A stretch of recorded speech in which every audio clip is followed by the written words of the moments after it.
PSC chairman Arekapudi Gandhi BRS MLA Kaushik Reddy సవాళ్లు ప్రతి సవాళ్ల వార్ ఎపిసోడ్ కంటిన్యూ అవుతోంది.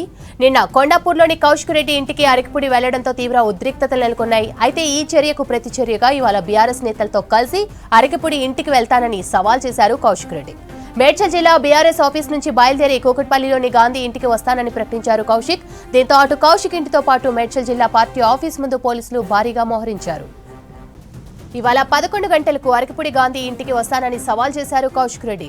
బీఆర్ఎస్ షేర్లింగంపల్లి నియోజకవర్గం విస్తృత స్థాయి సమావేశం పేరుతో గాంధీ ఇంటి ముట్టడికి ప్లాన్ చేశారు బీఆర్ఎస్ నేతలు. గాంధీ నివాసంలో బీఆర్ఎస్ సమావేశానికి మేడ్చల్ జిల్లా ఎమ్మెల్యేలు, ఎమ్మెల్సీలు, కార్పొరేటర్లు, పార్టీ ముఖ్య నేతలు హాజరు కానున్నట్లు తెలిపారు. హుజురాబాద్ ఎమ్మెల్యే పాడి కౌశిక్ రెడ్డి, మేడ్చల్ జిల్లా బీఆర్ఎస్ అధ్యక్షులు ఎమ్మెల్సీ సంబిపూర్ రాజు కూడా హాజరు కానున్నారు.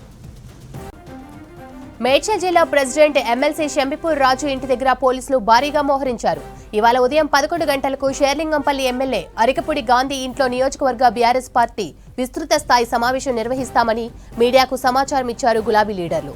మీటింగ్ కు మేడ్చల్ జిల్లా ఎమ్మెల్యేలు, ఎమ్మెల్సీలు, కార్పొరేటర్లు, పార్టీ ముఖ్య నేతలు, కార్యకర్తలు హాజరవుతారని చెప్పారు. సమావేశానికి హుజురాబాద్ ఎమ్మెల్యే పాడి కౌశిక్ రెడ్డి కూడా అటెండ్ అవుతారని చెప్పారు. మేడ్చల్ జిల్లా బీఆర్ఎస్ అధ్యక్షులు ఎమ్మెల్సీ శంబిపూర్ రాజు ఇంటి నుంచి బీఆర్ఎస్ ప్రతినిధుల టీం బయలుదేరుతుందని మీడియాకు సమాచారం ఇచ్చారు. షేర్లింగంపల్లి ఎమ్మెల్యే అరకిపూడి గాంధీ ఇంటి దగ్గర కూడా పోలీసులు భారీగా మోహరించారు. బీఆర్ఎస్ ఎమ్మెల్యే కౌశిక్ రెడ్డితో పాటు ఆ పార్టీ నేతలు 11 గంటలకు గాంధీ ఇంటికి వస్తానని చెప్పడంతో పోలీసులు అలర్ట్ అయ్యారు. ఎలాంటి ఉద్రిక్త పరిస్థితులు తలెత్తకుండా భారీగా బందోబస్తు ఏర్పాటు చేశారు.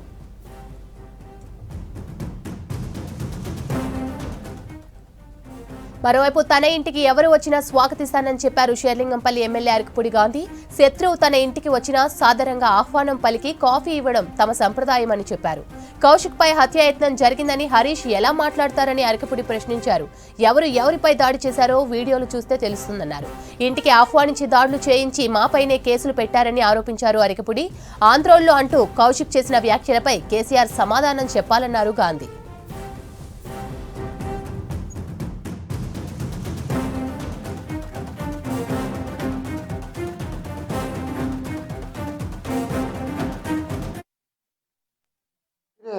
సోలింగ్ నడిపారు, మీ అందరూ కూడా తెలుసు. ఆ పరిస్థితిలో నేను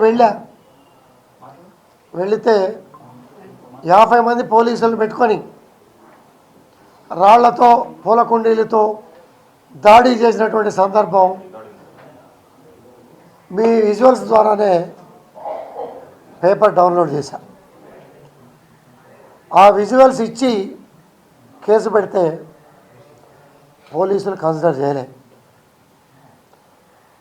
ఆ చీటర్ ఆహ్వానించి మా మీద కేసు పెడితే పలు సెక్షన్లు బుక్ చేసి మమ్మల్ని పోలీస్ స్టేషన్లో 6 గంటల పాటు 15 గంటల పాటు ఉంచినటువంటి సందర్భం.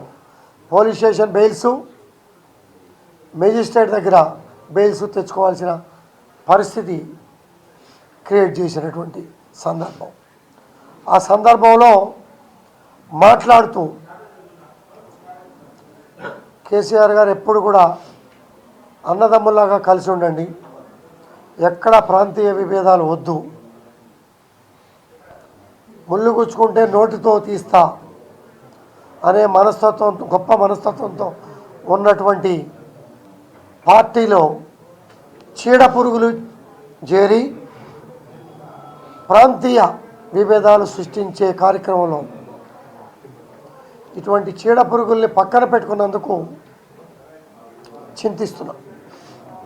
పార్టీలో చేర్చుకొని ఎమ్మెల్సీ ఇచ్చి, ఎమ్మెల్యే ఇచ్చి, పాపం ఈటెల రాజేంద్ర గారు 2 చోట్ల నిలబడితే కాన్సంట్రేషన్ చేయలేకపోవటం మూలాన ఎవరిని అడ్డం పెట్టుకొని వాడు గెలిచాడో అందరికీ కూడా తెలుసు. 10 నెలలు కాకముందే నీ పద్ధతి ఏంటి, క్రమశిక్షణ ఏంటి, నీ కాన్స్టిట్యున్సీ ప్రజలు, రాష్ట్ర ప్రజలు చూస్తున్నటువంటి పరిస్థితి కూడా చూస్తూ ఉన్నారు. ఉదాహరణకి నిన్నే పోలీసు వాళ్ళని తోసి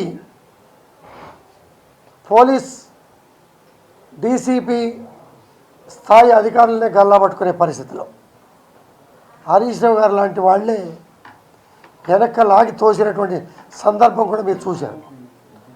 ఇటువంటి క్రమశిక్షణ లేని మనుషులు పక్కన చేరి పార్టీ నాశనం చేస్తున్నటువంటి సందర్భంలో పార్టీ విభేదాలు సృష్టించే కార్యక్రమంలో, ప్రాంతీయ విభేదాలు సృష్టించే కార్యక్రమంలో నాకు తెలిసి కేసీఆర్ గారు నా సహచర శాసనసభ్యులు స్పందిస్తారని భావిస్తా ఉన్నా. ఖచ్చితంగా భావిస్తారు, స్పందిస్తారు. స్పందించిన పక్షంలో నేను స్పందిస్తాను. నిన్న మీరు పోయి దాడి చేసిన వెనుక అటు సీఎం రేవంత్ రెడ్డి ప్రోద్బలంతో మీరు చేశారని వాళ్ళు ఆరోపిస్తున్నారు. రేవంత్ రెడ్డి గారు ఎక్కడున్నారు? ఆయన సూచనలు ఆదేశాల మేరకు మీరు చేశారు. నా ఫోన్ ఇస్తా, ఒక్క కాల్ చూపిస్తారా? నా ఫోన్ ఇస్తే సింగిల్ కట్టసి కాల్, హరీష్ రావు చెప్పారు. సింగిల్ కట్టసి కాల్. హరీష్ రావు గారే తెలియకుండా వచ్చాడు అక్కడికి. చీటరు మాటలు మోసపోయి హరీష్ రావు గారు వచ్చాడు. హరీష్ రావు గారు గాంధీ ఇంటి మీదకి వచ్చి దాడి చేశాడు అని అంటున్నారు.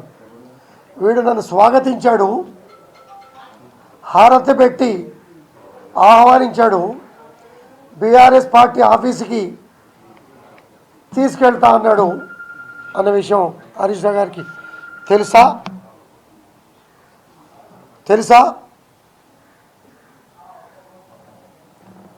అనేది వారు కూడా తెలుసుకుంటే బాగుంటుంది అనేది నా అభిప్రాయం. సార్, ఇప్పుడు మీరు ప్రతిపక్షంలో ఉన్నారనేటువంటిది ఒకటి ప్రకటించారు. అయితే రాయి ఎవరి చేతిలో ఉంది? ఎవరు కొడుతున్నారు? రాయితో ఎవరు కొడుతున్నారు చూడండి. పూల కుండీలు కూడా చూపించరా? వాస్తవాలు చూడండి, పూల కుండీలతో ఎలా కొడుతున్నారు. మీ విజువల్స్తో ఉన్నాయి, నా దగ్గర ఆధారాలు ఉన్నాయి. వాళ్ళు కేసు పెడితే, ఒక ఫేక్ కేసు పెడితే తీసుకున్నారు. వాస్తవంగా డాక్యుమెంట్ ఎవిడెన్స్తో కేసు పెడితే తీసుకోలే. పోలీస్ ఎవరికి సపోర్ట్ ఇచ్చింది? ఎవరిని నిర్బంధించింది? 50 మంది పోలీస్ సపోర్ట్ ఎవరికి ఇచ్చింది ఇంటికాడ అనేది కూడా వాస్తవాలు తెలుసుకోండి. వాస్తవాలకు ఎప్పుడైనా కూడా నిలబడతా. ఇటువంటి అనైతిక శక్తులని 10 సంవత్సరాలు డిసిప్లైన్గా కేసీఆర్ గారు ముఖ్యమంత్రిగా, గౌరవ శాసనసభ్యుడిగా గౌరవంగా నడిపా. నా మిత్రులు శ్రేయభిలాషల్ని ఇలా మాట్లాడతావా గాంధీ అనే బాధపడే విధంగా ఎందుకు మాట్లాడాల్సి వచ్చిందో కూడా అర్థం చేసుకోండి మిత్రులారా. ఇటువంటి చీడ పురుగుల్ని ఎప్పటికైనా ఎవళ్ళో ఒకళ్ళు ఏరివేయాలి. దానికి నేను కంకణం కట్టుకున్నా. అతని మీద ఏ కోణంలో అయినా ఫైట్ చేయడానికి సిద్ధంగా ఉన్నా. వెనకడుగేసే ప్రసక్తి లేదు. ఎరివేత అంటే ఏ విధంగా ఉండబోతుంది సార్? ఎరివేత ఎట్లాంటి వాళ్ళని ఎరివేయాలనుకుంటున్నారు కదా? ఎవరు ఏరివేయాలి? అది ముఖ్యమంత్రి గారు, కేసీఆర్ గారు చెప్పాలా, సీనియర్ నాయకులు చెప్పాలా. మంచి చెడు అనేది ఆత్మ పరిరక్షణ అనేది ఉంటుంది. మీరు ఇందాక మాట్లాడుతూ కూడా ప్రాంతీయ విభేదాలు అంటున్నారు. ఎస్, ప్రాంతీయ విభేదాలు. కేసీఆర్ గారు ఏమన్నారు? ఎవరికైనా కాలులో ముళ్ళు గుచ్చుకున్న నోటితో తీస్తా. ప్రాంతీయ విభేదాలొద్దు. స్వేచ్ఛగా బతకండి, స్వేచ్ఛగా ఉద్యోగం చేసుకోండి, స్వేచ్ఛగా వ్యాపారం చేసుకోండి. 29 రాష్ట్రాల ప్రజానికం మన హైదరాబాద్లో ఉన్న విషయం మరచి భవిష్యత్తు వ్యవస్థకి, భవిష్యత్ తరాలకి విచ్ఛిన్నం చేసే మాటలు మాట్లాడితే ఎవరు చర్య తీసుకోవాలి? అధ్యక్షుడు చర్య తీసుకుంటారు.